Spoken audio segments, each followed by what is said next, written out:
बिस्मिल्लाहिर्रहमानिर्रहीम अस्सलामु अलैकुम।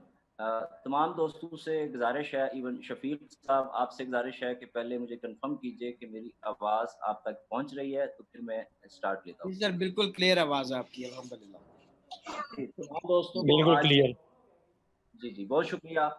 तमाम दोस्तों को आज की इस प्रेज़ेंटेशन पे खुशामदीद कहता हूँ और आप लोगों का बहुत-बहुत शुक्रिया कि आप काफ़ी देर से वेट भी कर रहे हैं। मैं देख रहा था कि बहुत सारे लोग ग्रुप्स में मैसेजेस कर रहे थे कि टाइम थोड़ा ज़्यादा हो गया है, तो जल्दी करें, इजाज़त दें ताकि प्रेज़ेंटेशन शुरू की जा सके। तो मैं आपका मज़ीद वक़्त ज़ाया करवाए बगैर चलता हूँ आज के जो हमारा टॉपिक है, उसके ऊपर जीटीए बुलान सिटी। आपकी स्क्रीन के ऊपर रियल्टर्स 21 शो हो रहा है। रियल्टर्स 21 का को पहले मैं डिफाइन करता चलूँ। रियल्टर्स 21 का मतलब ये है कि जो लोग दुनिया भर में रियल एस्टेट का काम करते हैं, उनको रियल्टर्स कहा जाता है। हमारे यहाँ बल्कि अगर हम एशियाई ममालिक की बात करें तो यहाँ पे उनको डिफरेंट नेम्स दिए जाते हैं, प्रॉपर्टी डीलर, ब्रोकर और इस तरह के कुछ नाम दिए जाते हैं, लेकिन प्रोफेशनल नेम जो है वो है रियल्टर्स। रियल्टर्स कहा जाता है जो भी लोग रियल रियल स्टेट के बिजनेस से मुंसलिक होते हैं, उन्हें रियल्टर्स कहा जाता है। तो रियल्टर्स 21 का मतलब यह है कि 21st सेंचुरी के रियल्टर्स या रियल स्टेट का काम करने वाले। Taking realtors to the next level through, हमारा जो मिशन है वो क्या है कि जो रियल स्टेट का काम करने वाले लोग हैं उनको नेक्स्ट लेवल पे लेके जाएं through trainings, marketing and sales network. अच्छा, पहले जो रियल एस्टेट का काम होता आ रहा है हमारे यहाँ, वो जो पैटर्न मैंने आपको समझाया उस तरह से होता आ रहा था। लेकिन पिछले कुछ अरसे से हमने देखा कि अगर हम अपने इस रीजन की बात करें, पाकिस्तान की बात करें, तो यहाँ पे मुख्तलिफ कंपनीज आई जिन्होंने एक नया तरीका लेके आए रियल एस्टेट को मार्केट करने का। एक ट्रेनिंग सिस्टम रखा, फिर मार्केटिंग टीम बनाई और उस मार्केटिंग टीम को इवन ट्रेंड किया और पूरा एक बहुत बड़ा सेल्स नेटवर्क बना के तो उन्होंने सेल किया। जिसकी एग्जांपल्स अगर मैं पाकिस्तान में दूं तो ज़मीन.com आपके सामने है, स्टार मार्केटिंग है, बहुत सारे घराना.com और इस तरह की चीज़ें हैं। हमारी जो वेबसाइट आपके स्क्रीन पे शो हो रही है, ये रियल्टर्स www.realtors21.com है। इसमें थोड़ी-सी हमसे मिस्टेक हुई है, इसकी वेबसाइट हमने चेंज कर दी है, जिसका नाम है remarketing21.com।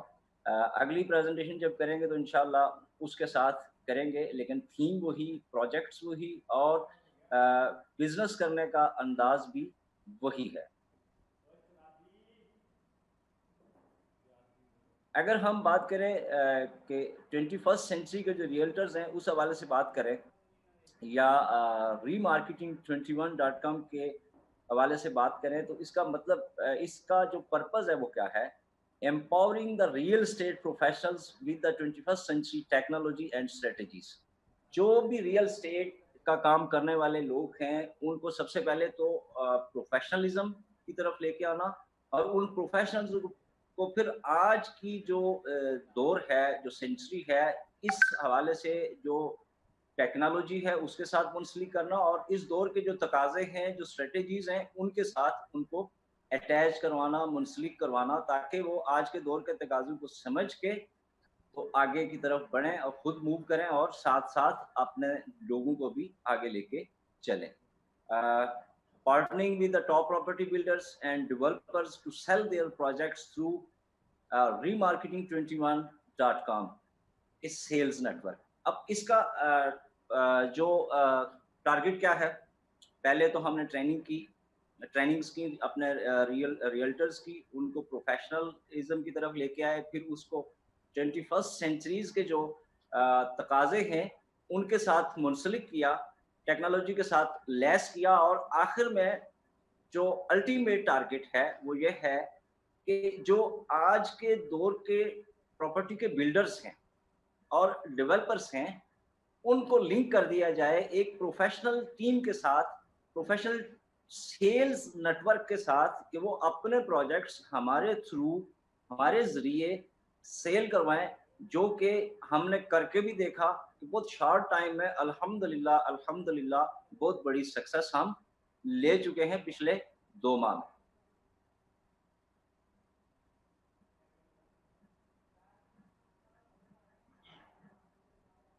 अब हमारा जो इसमें हमारे पास अगर हम देखें तो हमारे पास जो इस इंडस्ट्री से वाबस्ता बड़े प्रोफेशनल्स और एक्सपीरियंस्ड एक टीम मौजूद है जो कि हमें पूरी इस रीमार्केटिंग 21 की टीम जो कि इस सारे सेल्स ग्रुप को लीड कर रही है।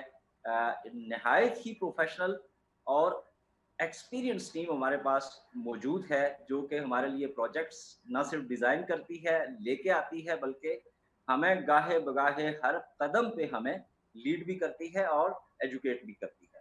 अब हमारा जो पहला प्रोजेक्ट है, उसको हमने मुंसलिक किया है सी-पैक के साथ। सी-पैक आप तमाम दोस्त जानते हैं कि चाइना पाकिस्तान इकोनॉमिक कॉरिडोर ये इस वक़्त अगर देखा जाए तो दुनिया का सबसे बड़ा प्रोजेक्ट है चाइना का, जिसमें सी-पैक जो एक रोड नेटवर्क है। अगर इस पे मैं बात करूँ कि जो काशगर से लेके तो ग्वादर तक का एक रोड नेटवर्क है, ये इसका फर्स्ट फेज़ है।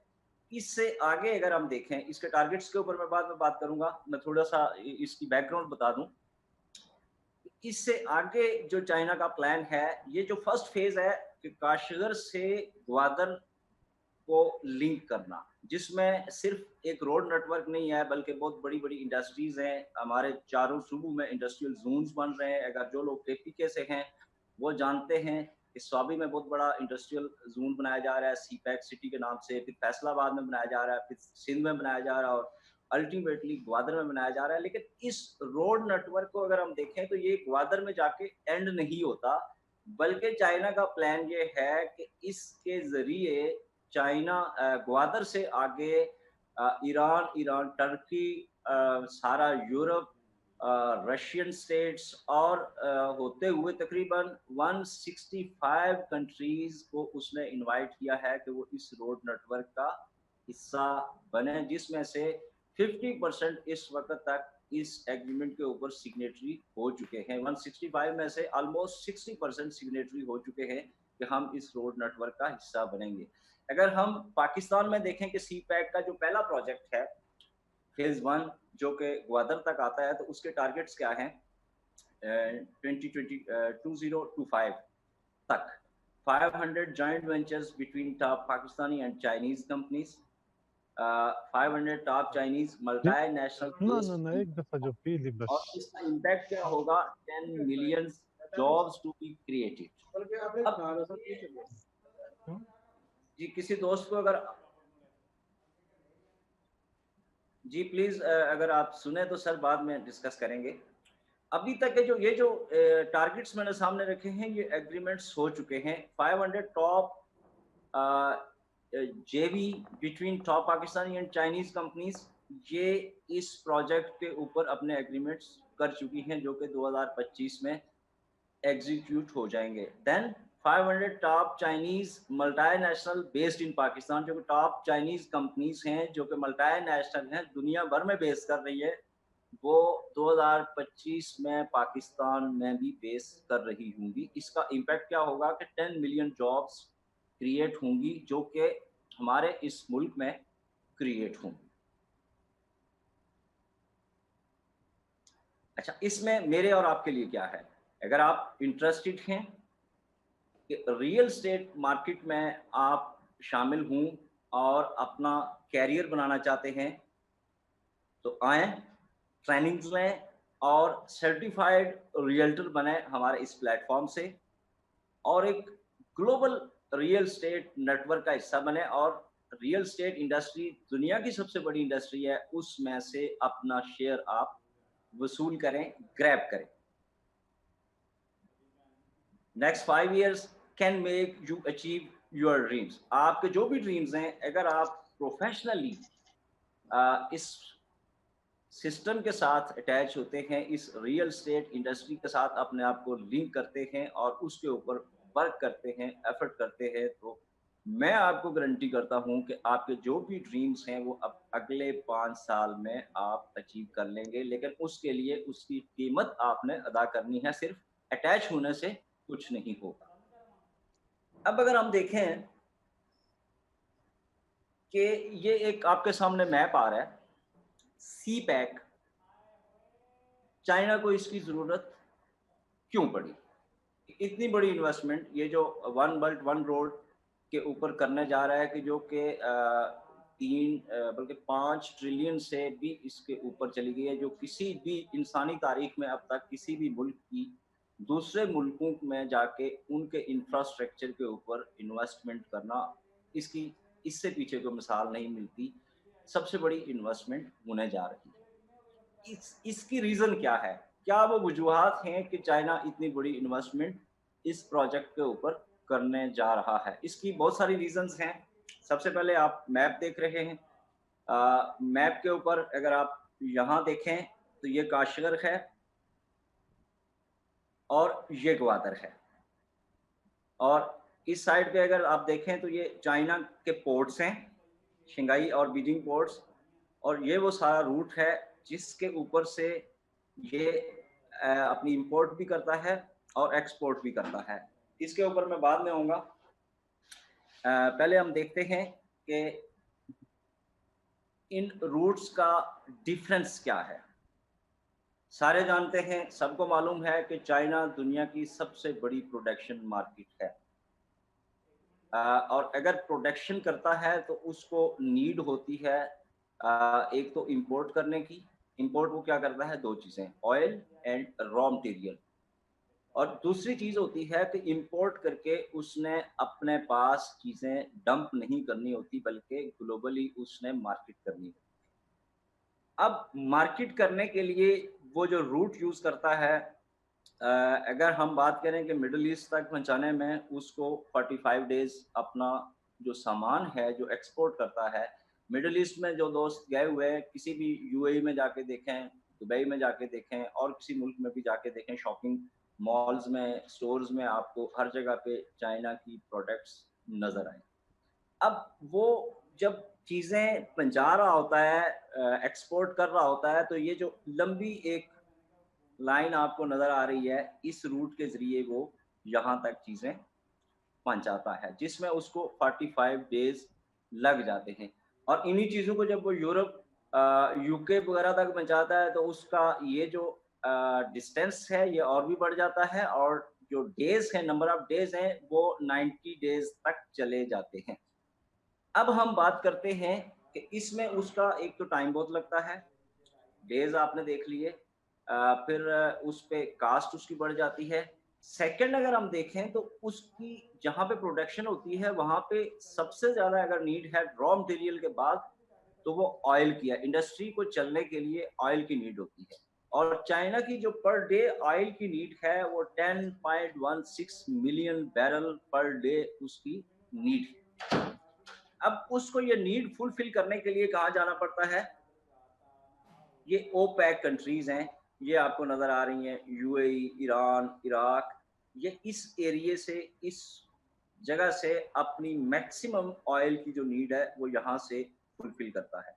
और यहाँ से वो इंपोर्ट इसी रास्ते के ज़रिए करते करते करते करते अपनी पोर्ट के ऊपर मिल जाता है, और इस पोर्ट से फिर वो अपने इंडस्ट्रियल एरिए में और बाकी, चूंकि चाइना आबादी के लिहाज से भी दुनिया का बड़ा मुल्क है, तो उसकी ऑयल की नीड्स उस सेंस में भी बहुत बढ़ जाती हैं, क्योंकि ज़्यादा आबादी है तो ज़्यादा ट्रैफिक है, ज़्यादा मसाइल हैं, तो उस हवाले से भी उसको ये चीज़ें करनी पड़ती हैं, ऑयल मैक्सिमम मंगवाना पड़ता है। अब सी पैक वो क्यों बना रहा है? एक तो आपको बात समझ आ गई है कि उसका डिस्टेंस है, उसकी प्राइस बढ़ जाती है, उसके नंबर ऑफ डेज बढ़ जाते हैं। दूसरी चीज़, जो चाइना की अपनी पोर्ट्स हैं, ठंडे पानियों की पोर्ट्स हैं। शंघाई और बीजिंग जो पोर्ट्स हैं, वो ठंडे पानियों की पोर्ट्स हैं। और ठंडे पानियों की पोर्ट्स जो भी हैं दुनिया भर में, वो साल में 6 से 7 माह चलती हैं, और बाकी 5 से 6 माह वो क्लोज़ रहती हैं। उनके ऊपर जहाज़ लंगर अंदाज नहीं हो सकता। इससे क्या साबित क्या होता है कि चाइना को अपनी जितनी भी एक्सपोर्ट्स करनी होती हैं वाया सी, वो उसी दौरान करनी होती हैं जब मौसमी हालात बेहतर होते हैं और बर्फ नहीं जमी होती, और उसके जो जहाज़ हैं, बहरी जहाज़ हैं, वो चलने के काबिल होते हैं। दूसरी चीज़ इसमें क्या है कि चाइना को ऑयल अपना जो 10.16 मिलियन बैरल पर डे उसकी नीड है, उसको 6 से 7 माह में पूरे 1 साल का ऑयल स्टोर करना पड़ता है, जिसके ऊपर ह्यूज किस्म के एक्सपेंसेस आते हैं, क्योंकि ऑयल एक ऐसी चीज़ है कि उसकी हिफाज़त, उसके और सारे बहुत सारे मामलात खराब हो जाते हैं। तो ये उसको जो सारा साल उसकी नीड होती है, वो उसको 6 से 7 माह में डंप करनी होती है, एक्सपोर्ट भी अपनी पूरी करनी होती है और इम्पोर्ट भी अपनी करके उसको सेव करना होता है, उसके ऊपर उसके एक्सपेंस। ये वो वजह है। इसके अलावा भी बहुत सारी वजूहत है। अगर हम देखें इंटरनेशनली जो बहुत सारे ममालिक हैं, उनकी जो रिलेशंस हैं, वो बहुत ज़्यादा आइडियल नहीं होते। तो इस खित्ते में भी अगर देखें तो बहुत सारे ममालिक के साथ जिनका चाइना रूट यूज़ कर रहा है, तो बेहतर हालात उसके नहीं हैं। अगर हम सिर्फ ऑयल इंपोर्ट के रूट के ऊपर बात करें तो ये यूएई है, यहाँ से निकल के ये पाकिस्तान, ग्वादर, पाकिस्तानी समुद्री हदूद और हर मुल्क की अपनी समुद्री हदूद होती हैं, जहाँ से दूसरे लोग बायलैटरल जो एग्रीमेंट्स होते हैं, उनके तहत दूसरे लोगों के, दूसरे ममालिक के जहाज़ गुज़रते हैं, जिसमें कोई रॉयल्टी और इस तरह की चीज़ें या कोई और चीज़ शामिल होती है कि इसके बदले आप मुझे ये चीज़ देंगे या रॉयल्टी देंगे। यहाँ पाकिस्तान से गुज़रते गुज़रते ही आगे आप देखें तो ये मुंबई, ये इंडियन समुद्री हदूद बहुत बड़ा एरिया आ जाता है। यहाँ से गुज़र के फिर श्रीलंका और श्रीलंका से आगे ये मलाक्का स्ट्रेट्स। अब ये जो स्टेट्स हैं, यहाँ पे एक चीज़ मैंने देखी है, मैंने इसको स्टडी भी किया है।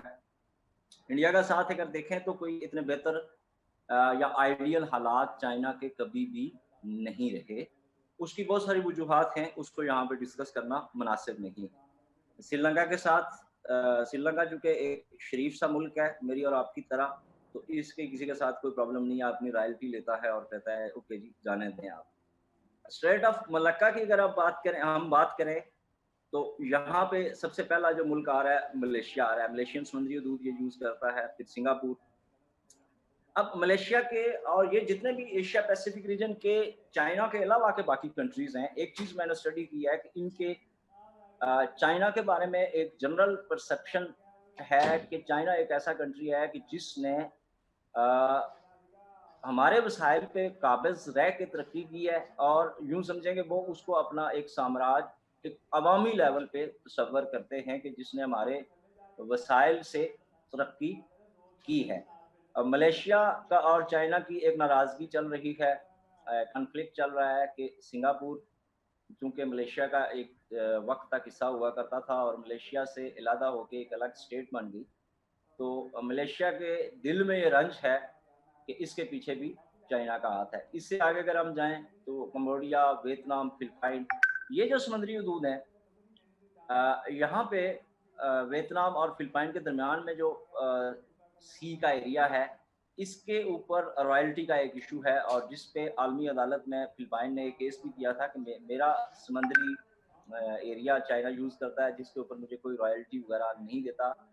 तो इंटरनेशनल कोर्ट ऑफ जस्टिस से जो डिसीजन आया, वो फिलिपाइन के हक में आया, लेकिन चाइना चूँकि एक पावर है और उसने ये कह के इनकार कर दिया कि इसका नाम ही चूँकि साउथ चाइना सी है, जिसके साथ नाम ही चाइना का आ रहा है, तो उस पे फिलिपाइन का हक कैसे बनता है। जिस तरह अगर हम ये बात करें कि हमारा जो समंदर है, उसको बहरा अरब कहते हैं और कोई भी अरब कंट्री, सऊदी अरब या कोई और कंट्री उठ के कहे कि ये मेरा है, बिल्कुल एग्जैक्टली यहाँ पे ये सिचुएशन है। यहाँ पे इनका एक कॉन्फ्लिक्ट चल रहा है।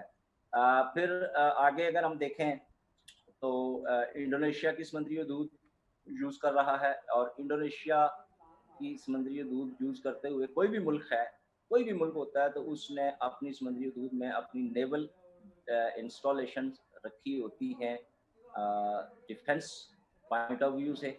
और चूँकि जो इंडोनेशिया है उसकी सारी जो सिक्योरिटी है या यूँ समझेंगे डिफेंस है, वो कंप्रोमाइज़ हुआ हुआ है अमेरिका के साथ, तो उसकी समुद्री हदूद में अमेरिका मौजूद है। देन आगे चलते हैं तो ताइवान, ताइवान की भी सारी जो सिक्योरिटी है, जो डिफेंस है, वो सारा अमेरिका के पास है। फिर आगे चल के बहुत बड़ा एक लंबा रास्ता तय कर, इसमें और भी बहुत सारे ममालिक के साथ कुछ कॉन्फ्लिक्ट चल रहे हैं, लेकिन उसको हम ज़्यादा डिस्कस नहीं करते। हाईलाइट करने का मकसद सिर्फ ये था कि ये कुछ इश्यूज इंटरनेशनली चल रहे हैं, जिसकी वजह से, एक वजह यह है जिसकी वजह से उसको अपना रूट चेंज करने की ज़रूरत है। एक वजह यह है, एक वजह लेंथी रूट है, और एक वजह उसमें से तीसरी जो वजह है वो उसके जो समंदर हैं, वो ठंडे पानियों के समंदर हैं, जिस पे साल में 6 से 7 माह ट्रेड होती है, और उसके बाद 5 माह तकरीबन सारे समंदर बंद रहते हैं, जिसके ज़रिए ना वो चीज़ें भेज सकता है, ना मंगवा सकता है। और एक और प्रॉब्लम चाइना की इंटरनली है। इंटरनली प्रॉब्लम ये है कि ये जो एरिया है, चूँकि पोर्ट सिटीज़ हैं, पोर्ट सिटीज़ में बिज़नेस एक्टिविटीज़, इंडस्ट्रियल ज़ोन्स, ये सारी चीज़ें ज़्यादा होती हैं, तो चाइना की आबादी का एक बड़ा हिस्सा इस एरिये में रह रहा है। जब इस और ये जो एरिया है, ये तकरीबन खाली पड़ा हुआ है। एक्टिविटीज़ और बिज़नेस की वजह से चाइना की आबादी यहाँ पे है, और ये सारा चाइना का एरिया तकरीबन खाली पड़ा हुआ है। अब जहाँ पे आबादी ज़्यादा हो जाती है किसी भी शहर में, किसी भी मुल्क में, अगर एक ही हिस्से में आ जाए तो बहुत सारे आबादी की वजह से भी बहुत सारे मसाइल पैदा होते हैं। जिस तरह सीवरेज के मसाइल हैं, वहाँ पीने के पानी के मसाइल हैं, और बहुत सारी अमराज के हवाले से अगर हम देखें तो पिछले दिनों जब आगाज़ हुआ वहाँ से कोरोना का, तो एकदम वो पूरे शहर में फैल गया और उनको शहर लॉकडाउन करना पड़ा। ये सारे वो मसाइल हैं, आबादी ज़्यादा होने की वजह से चाइना इंटरनली इन मसाइल से भी निकलना चाह रहा है। उसका ख़्याल ये है कि वो अपनी आबादी को इस एरिये में, काशगर जो कि गिलगित के साथ एक सूबा है, इस एरिये में अपना इंडस्ट्रियल ज़ोन शिफ्ट करना चाह रहा है, और अपनी बहुत सारी आबादी को यहाँ से, लोड को यहाँ पे, यहाँ से यहाँ शिफ्ट करना चाह रहा है, ताकि वो जो उसके पास इंफ्रास्ट्रक्चर के मसाइल और दूसरे मसाइल हैं, उनसे भी वो अपनी जान छुड़ाना चाहता है। वो चंद वजूहात हैं जिसकी वजह से चाइना ये इस रूट को बनाना चाह रहा है। यहाँ से होगा क्या, अगर हम डिस्टेंस वाइज देखें तो पहले से जो उसका डिस्टेंस है वो है 13,000 किलोमीटर का, ये जो समुद्री रास्ता है ऑयल की इंपोर्ट के लिए, जो कि अगर हम इस रूट पे देखें तो टोटली 3,000 किलोमीटर तक महदूद हो जाता है। अब इस रास्ते में उसको 45 डेज़ लगते हैं, ऑयल टैंकर्स वगैरह मंगवाते-मंगवाते, जबकि यहाँ पे उसको जो डेज़ लगेंगे, number of days, oil tankers की चूँकि स्पीड कम होती है, तो 13,000 किलोमीटर वो 10 दिनों में, 8 से 10 दिनों में वो यहाँ से ऑयल्स उठाएँगे, अपना ऑयल उठाएँगे टैंकर्स, और यहाँ पे मूव कर जाएँगे। और इस सारे एक्टिविटी का मरकज़ कहाँ पे होगा? ग्वादर में। अब ग्वादर में जो होने जा रहा है, हम बहुत सारे वहाँ पे सेगमेंट्स हैं, बहुत सारे एरियाज़ हैं, जहाँ पे लोग आएँगे, इंडस्ट्रीज़ आएँगी, अ, बड़ी-बड़ी इंडस्ट्रीज़ आएँगी, बहुत सारे लोग आएँगे, आके वहाँ पे बिज़नेसेस करेंगे। लेकिन हम अगर यहाँ पे सिर्फ़ एक चीज़ के ऊपर कैलकुलेट करें कि पर डे वहाँ पे कितने लोग मौजूद होंगे। ऑयल टैंकर्स जो चाइना के ऑयल की नीड पूरी करने के लिए ग्वादर से जो ज़मीनी रास्ता है सी पैक का यूज़ करते हुए काशगर की तरफ जाएँगे, 2000 टैंकर पर डे वहाँ पे मौजूद होंगे, जो रिफ़िल होंगे और वहाँ से निकलेंगे। और 10 दिनों में अगर हम देखें, तो 10 दिन में ये 2 लाख की फ़िगर बन जाती है। अगर हम ये अज़्यूम करें कि एक जो ऑयल टैंकर है, उसके ऊपर सिर्फ़ 3 लोग होंगे, 2 ड्राइवर्स और 1 उनका हेल्पर, तो 6 लाख लोग वहाँ पे हर वक़्त मौजूद होंगे, ग्वादर में सिर्फ़ अपनी गाड़ियों के, अपने टैंकर्स के फ़िल होने का इंतज़ार कर रहे होंगे, जो कि फ़िल होके वहाँ से निकलेंगे, और ये ट्रैफ़िक इसी तरह से रवां-दवां रहेगी। ऐसे नहीं कि पहले 2000 निकल गए तो फिर अगले 2000 आए, नहीं, ये रूट पे होंगे, कोई आ रहे होंगे, कोई जा रहे होंगे, और 2000 हमा वक़्त, हर वक़्त वहाँ पे मौजूद होंगे रिफ़िलिंग करने के लिए। देन जाके वो उसकी जो ऑयल की पर डे नीड्स हैं उसको फुलफिल करेंगे। और 6 लाख अफराद सिर्फ इसी मद में अगर हम देखें तो हर वक्त वहाँ पे मौजूद होंगे। अब इन सब लोगों के लिए वहाँ पे चाहिए क्या? फैसिलिटीज़ चाहिए। और इसके साथ-साथ अगर हम नेक्स्ट फेज़ में जाएँ, और क्या होने जा रहा है ग्वादर में? ग्वादर इंटरनेशनल एयरपोर्ट की तामीर शुरू ये 26 अप्रैल का बल्कि 25 दिसंबर 2019 का ये आपके सामने फ़िगर है। एयरपोर्ट की तामीर शुरू हो गई है। इसके ऊपर आप पहले भी देख चुके होंगे, आगे चल के डिटेल में बात करेंगे।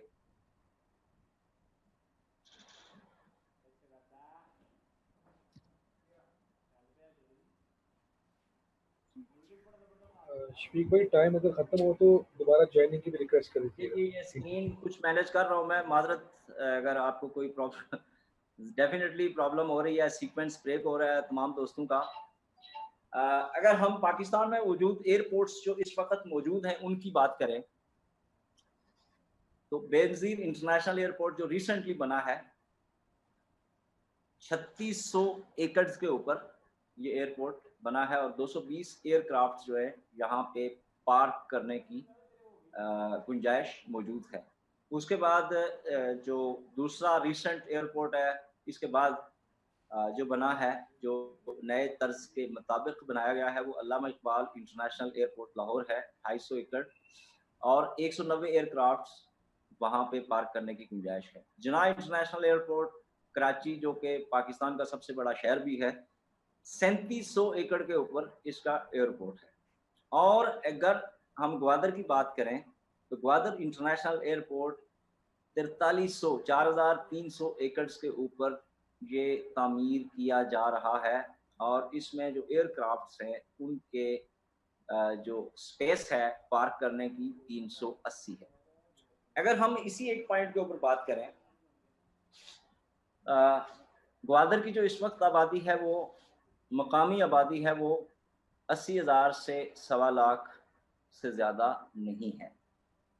और टोटल जो वहाँ पे मकामी लोग रहने वाले हैं वो ज़्यादातर मछेरों के ऊपर उनकी आबादी डिपेंड करती है और उन लोगों ने किसी ने भी वहाँ से इंटरनेशनली एयरक्राफ्ट के ऊपर या बाय एयर ट्रैवल नहीं करना होता। इतना बड़ा एयरपोर्ट अगर हम देखें सिर्फ 80,000 या 1 लाख 1.25 लाख की आबादी के लिए, तो अगर हम इस ज़िमन में देखें, आज के सिनेरियो के मुताबिक देखें, तो ये बिल्कुल एक स्टुपिडिटी लगती है। लेकिन इतना बड़ा एयरपोर्ट क्यों बनाया जा रहा है? जबकि अब हम इस्लामाबाद की देखें तो इस्लामाबाद के लास्ट 1 साल के अगर फिगर्स हम देखें तो इस्लामाबाद एयरपोर्ट ने कमोबेश 3 करोड़ लोगों को फैसिलिटेट किया ट्रैवलिंग के लिए। लाहौर का जो एयरपोर्ट है, लाहौर की अपनी आबादी को 1.25 करोड़ के करीब है और लाहौर के साथ मुंसलिक जो शहर हैं उनको मिला के हम देखें तो ये तकरीबन 3 से 4 करोड़ आबादी को लाहौर का जो एयरपोर्ट है वो एंटरटेन करता है। कराची का जो एयरपोर्ट है उसको अगर हम देखें तो सारे इंटरनेशनली पूरे सिंध को और कराची की अपनी आबादी के लिहाज से पाकिस्तान का बड़ा मुल्क है और वहाँ पे सिर्फ 270 एयरक्राफ्ट और 3700 एकड़ पर है। जबकि ग्वादर जिसकी आबादी लाख 1.25 लाख है वो 3,80,000।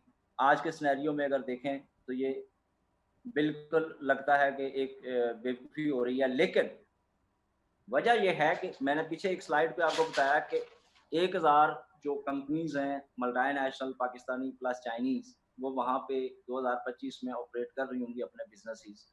ये जो पाकिस्तान का सबसे बड़ा एयरपोर्ट ग्वादर में बनाया जा रहा है ये 2022 में ऑपरेशनल होने जा रहा है। इससे होगा क्या कि इंटरनेशनल कम्युनिटी वहाँ पे आएगी और उन लोगों ने वहाँ पे बिजनेसेस जिनने करने हैं उन्होंने आना जाना भी करना है, वहाँ पे स्टे भी करना है।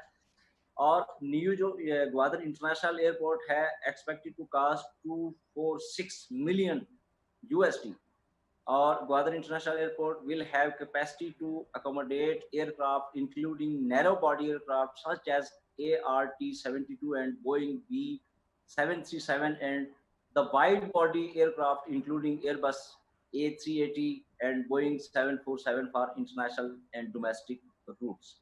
और एयरपोर्ट 2022 में आपका ऑपरेशनल होने जा रहा है। 100% ऑपरेशनल नहीं होगा, लेकिन अपनी मिनिमम कैपेसिटी के साथ ऑपरेशनल हो जाएगा, जबकि 2025 में ये 100% अपनी कैपेसिटी के साथ ऑपरेशनल होगा कि वो उस वक्त इसकी नीड ज़्यादा होगी। अगर हम दुनिया में मौजूद जो पोर्ट्स हैं उनकी बात करें, कराची आपके सामने है। अब कराची एक ऐसा पोर्ट है इसके बारे में अगर पाकिस्तानी नुक्ता नज़र से हम देखें तो कहा जाता है कि पाकिस्तान की जो फाइनेंशियल हब है, पाकिस्तान का इकोनॉमिक हब है ये शहर, और 70% जो रेवेन्यू है ये जनरेट करता है। इसकी अगर पोर्ट की कैपेसिटी देखें तो 45,000 टन की जो आपको बड़ी मदर विसल नज़र आ रही है, बहरी जहाज नज़र आ रहा है जिसके ऊपर कंटेनर हैं, ये इतना वेट लेके तो लंगर अंदाज हो सकता है, लेकिन डायरेक्ट पोर्ट के ऊपर नहीं बल्कि 3 से 4 किलोमीटर पीछे, और वहां से छोटे जहाज़ों के ज़रिए या कश्तियों के ज़रिए कंटेनर को पोर्ट के ऊपर लाया जाता है। अब कराची की अगर हम बात करें तो कराची में ऐसा कुछ भी नहीं हो रहा कि जिससे कोई दुनिया वहां पे ट्रेड कर रही हो।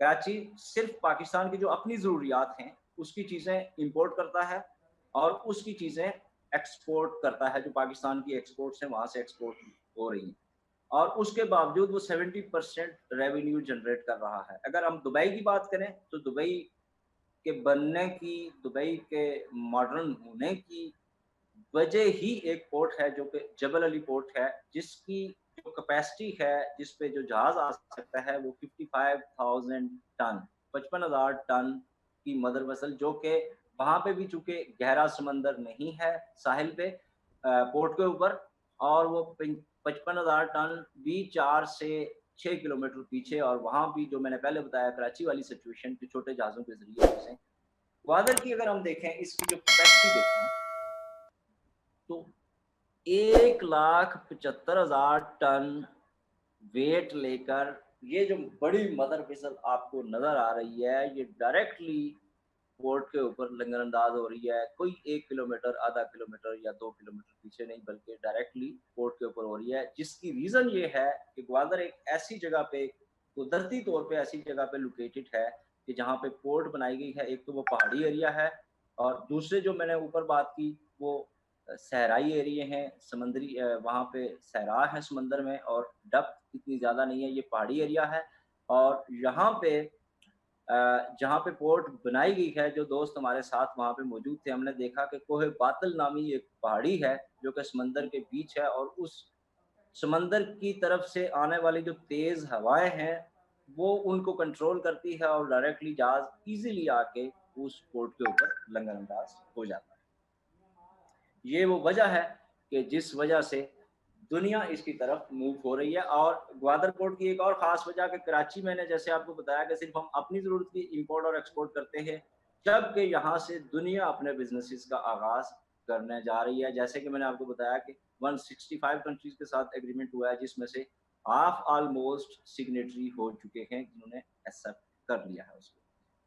दुबई पोर्ट की अगर डेप्थ की बात करें, गहराई की बात करें तो 9 मीटर। ओमान पोर्ट की बात करें, इस खित्ते के जो हमारे नियरेस्ट पोर्ट्स हैं उनकी बात करें तो 10 मीटर। और जहाज़ों की जो गुंजाइश है वो 67 है दुबई की। और ओमान में अगर हम बात करें तो 19। कतर पोर्ट की अगर बात करें तो 11 मीटर और 29 जहाज लंगरअंदाज हो सकते हैं। दमाम पोर्ट की अगर बात करें तो 9 मीटर उसकी गहराई है और 39 जहाज़ों की वहाँ पे गुंजाइश मौजूद है।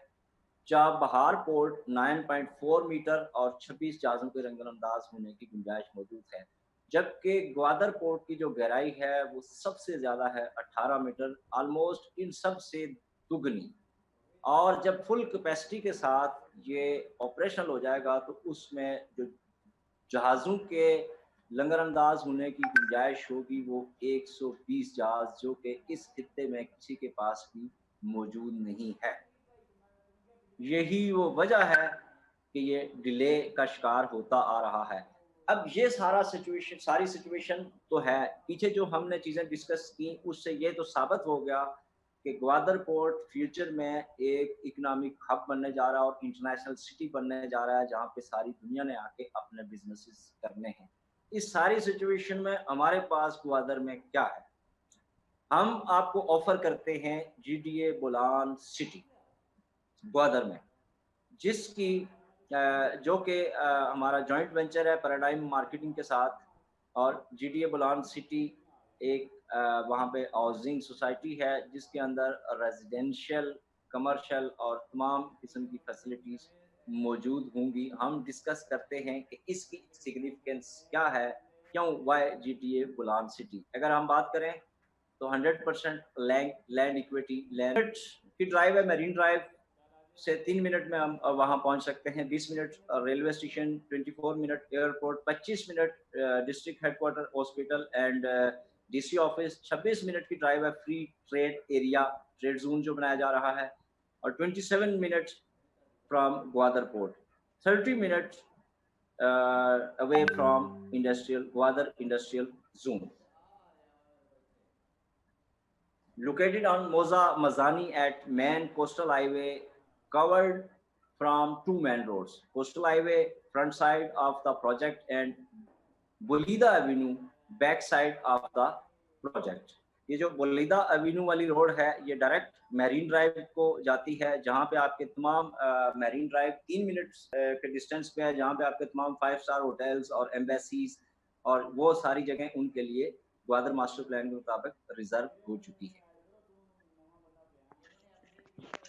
अब अगर हम इस मैप के ऊपर देखें तो ये जो एरिया है ये कोहे बातल जिसका मैं जिक्र कर रहा था, और ये पोर्ट का एरिया, ये वो पहाड़ है जो समुद्री हवाओं को रोकता है और यहाँ पे सारी वो एक्टिविटी होगी पोर्ट की। ये जो रोड आपको नजर आ रही है इसको कहा जाता है मकरान कोस्टल हाईवे, जो कि कराची से टुवर्ड्स ईरान को लिंक करती है पाकिस्तान के साथ। और ये जो एरिया है इस एरिया के ऊपर ये हमारी सोसाइटी मौजूद है। इसको ये जो मोजाजात हैं ये जो हमारी पटवारियों की लैंग्वेज है, ज़ुबान है, उसमें इनको मोजाजात कहा जाता है। इसको हम आगे चल के गूगल मैप के ऊपर देखते हैं। शफीक भाई ये कुछ ज़्यादा ही तेज़ हो रहा है। ये जीटीए बुलान सिटी कोस्टल हाईवे के ऊपर इसका फ्रंट, और ये जो रोड आपको नज़र आ रही है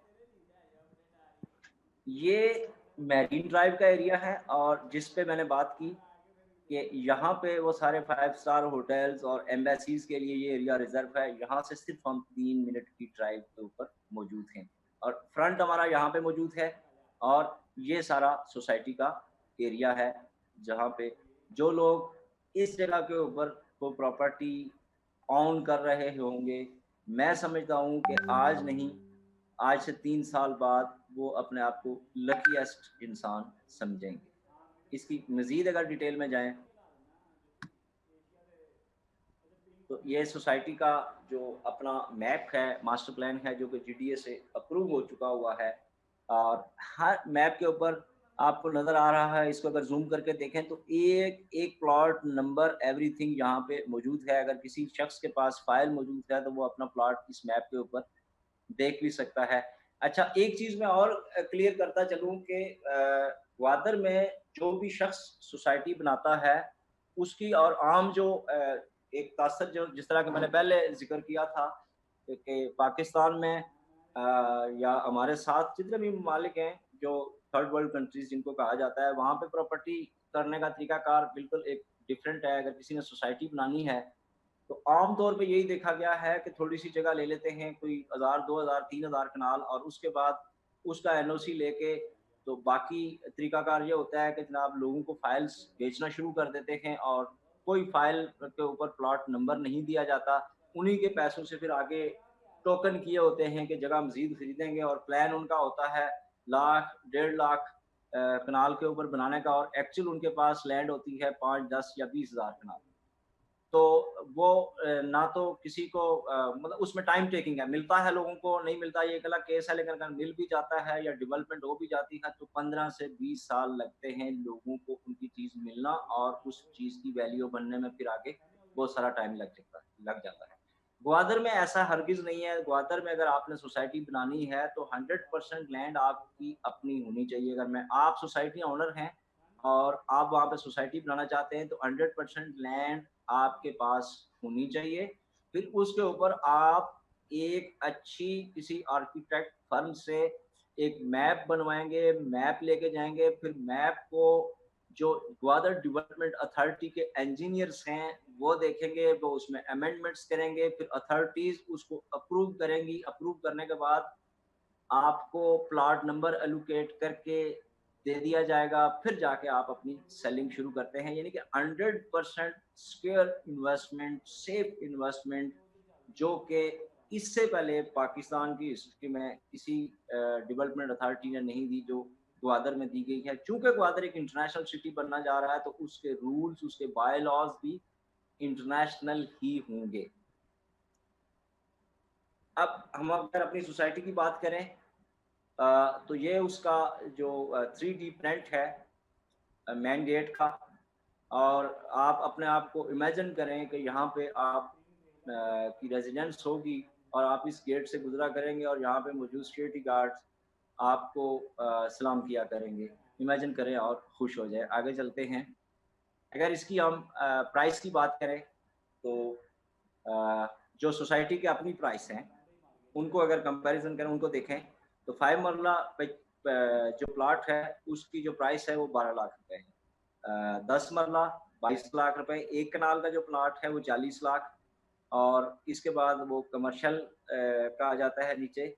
लेकिन यही प्लॉट्स जब आप रीमार्केटिंग 21 के प्लेटफॉर्म से लेते हैं 27 रमज़ान तक, तो आपको डिस्काउंट भी ऑफर किया जाता है, जो कि अगर हम माजरत के साथ जी कुछ गलत हो गया है जी। एक कनाल के प्लाट की बात करें तो आप इंस्टॉलमेंट पे अगर लेना चाहते हैं तो ये PKR में 37 लाख रुपए का मिलेगा, जिसके ऊपर जो हमारे रियल्टर्स हैं उनको पता है कि बोनस पॉइंट और रैंक पॉइंट की क्या इंपॉर्टेंस है। 2500 रैंक बोनस पॉइंट्स हैं और 4500 4500 रैंक पॉइंट्स हैं।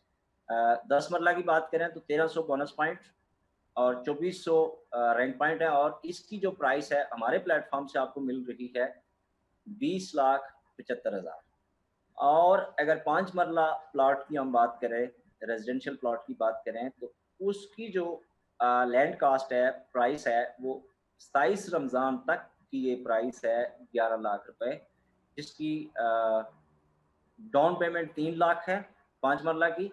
माजरत में डाउन पेमेंट दूसरों की नहीं बता सका। 10 मरला की 5,75,000 डाउन पेमेंट है और 1 कनाल की 10 लाख डाउन पेमेंट है। 5 मरले के ऊपर हम थे 3 लाख डाउन पेमेंट और बाकी आपने इंस्टॉलमेंट के ऊपर पे करना है, जिसके ऊपर बोनस पॉइंट आपके 500 और रैंक पॉइंट आपके 1000 होंगे।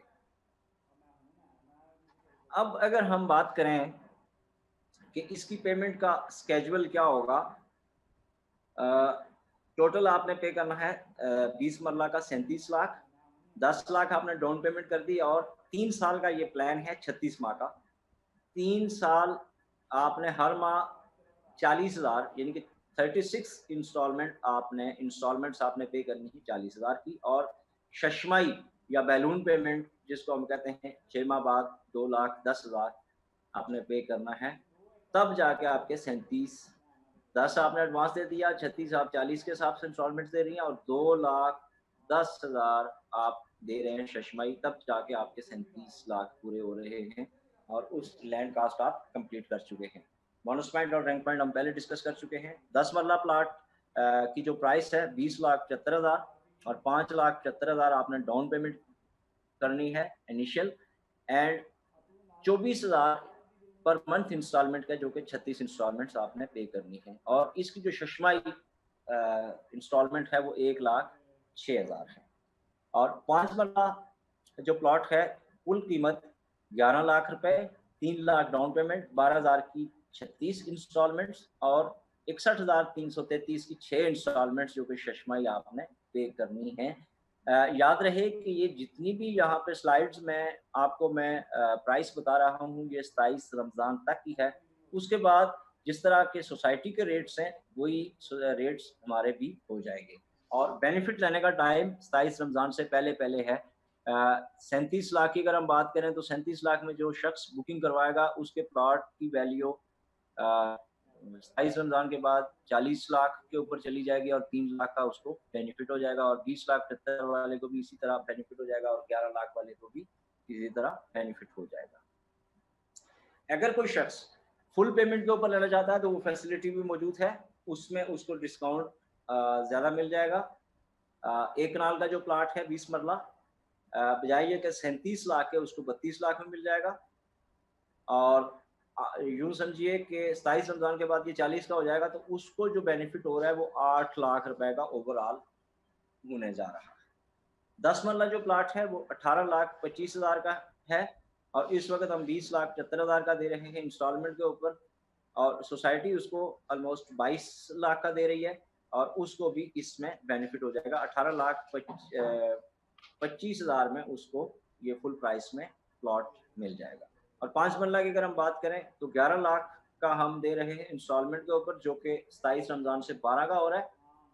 अगर न कोई पे करता है तो उसको 9,75,000 का हो जाएगा, उसको भी 2,25,000 का बेनिफिट होने जा रहा है। इस हवाले से अगर सोसाइटी की लीगल हैसियत के बारे में देखें तो gta.gov.pk पे आप वेबसाइट पे जाके इसको देख सकते हैं। ये हमारे पास इसका बिल्कुल रिसेंट एनओसी लेटर मौजूद है, ये आप लोगों के पास होगा भी, आपने देखा भी होगा, और ये अपने प्रॉस्पेक्ट्स को भी ज़रूर दिखाएं, और जो टर्म्स एंड कंडीशंस बायलॉज हैं जिसके हवाले से मैंने थोड़ा बहुत डिस्कस भी किया, वो भी आप दोस्तों को, लोगों को बता सकते हैं। ये एक फ़ाइल मौजूद है, जैसे कि मैंने आपको कहा था, हमारे एहतिशाम खानज़ादा साहब हमारे बड़े ही स्वीट एग्जीक्यूटिव हैं, जो कि अनकरीब सीनियर एग्जीक्यूटिव हैं, उनकी फ़ाइल मौजूद है, और यहाँ पे आप देख सकते हैं कि प्लॉट नंबर एलोकेटेड है, ये प्लॉट साइज़, और इसके साथ ही E258 इनको प्लॉट नंबर एलोकेट हो चुका, और जितने भी दोस्तों ने यहाँ से प्लॉट अभी तक फाइल्स बुकिंग करवाई है उनको प्लॉट नंबर मिल चुके हैं। ग्वादर में हम मौजूद थे तो उसकी कुछ पिक्स, हाइलाइट्स, मैनेजमेंट और तमाम रियल्टर्स, ये एहतिशाम खानज़ादा साहब ने यहाँ पे इसको हमारे लिए शेयर किया है, थैंक यू वेरी मच। अब इसके साथ साथ क्या बनने जा रहा है, ग्वादर बिजनेस सेंटर एग्जैक्टली इसी शेप के ऊपर, ये ओरिजिनल उसकी पिक्चर है। फिर एक्सपो सेंटर, और ये जीटीए जो गवर्नमेंट का इदारा है जो कि अप्रूवल देता है, तमाम मास्टर प्लान सारा इसने मरतब किया है, और तमाम जहाँ की कंस्ट्रक्शन और तमाम मामलात को वो देखता है, उसकी बिल्डिंग मौजूद है। पीसी ग्वादर ये इस शेप में इस वक्त मौजूद है, लेकिन आइंदा के लिए ये मैरीन ड्राइव के ऊपर जाने जा रहा है, और बहुत बड़ा पीसी ग्वादर, शायद कि पाकिस्तान का सबसे बड़ा पीसी वहाँ पे बन जाए। इस हवाले से अभी तो हतमी राय नहीं दी जा सकती। और ये इसके साथ साथ बाकी चीज़ें, बुर्जल ग्वादर, इसमें तो हम मौजूद भी थे, गए भी थे, और ये तमाम बाकी ये हाई राइज बिल्डिंग्स जिनकी कोई लिमिट नहीं है वहाँ पे बनाई जा रही है। और ये अगर आप मैप देखें तो कहीं से भी किसी भी तरह ये जो बिल्डिंग्स आपको नज़र आ रही हैं और ये जो सीन नज़र आ रहा है, किसी भी तरह ये पाकिस्तान का कोई शहर नहीं लगता। ये इसको जिस तरह शफीक भाई पहले कह चुके हैं कि इसको आप कम्पीट कर सकेंगे सिंगापुर, दुबई या दूसरे इंटरनेशनल जो सिटीज़ हैं, और ये इंटरनेशनल स्मार्ट पोर्ट सिटी आपके सामने बनने जा रहा है। और ये है सारा जीटीए का जारी करदा मास्टर प्लान, जो कि 2019 से 2050 तक कंप्लीट होगा। 3 फेजेज़ हैं इसके। फर्स्ट फेज़ 2025 में कंप्लीट हो जाएगा, जिसमें मैंने जिक्र किया कि पोर्ट अपनी मैक्सिमम कैपेसिटी के साथ, एयरपोर्ट अपनी फुल कैपेसिटी के साथ, industrial zone, Aramco oil city और बहुत सारी बिजनेस एक्टिविटीज़, तकरीबन 1000 कंपनीज वहाँ पे मौजूद होंगी।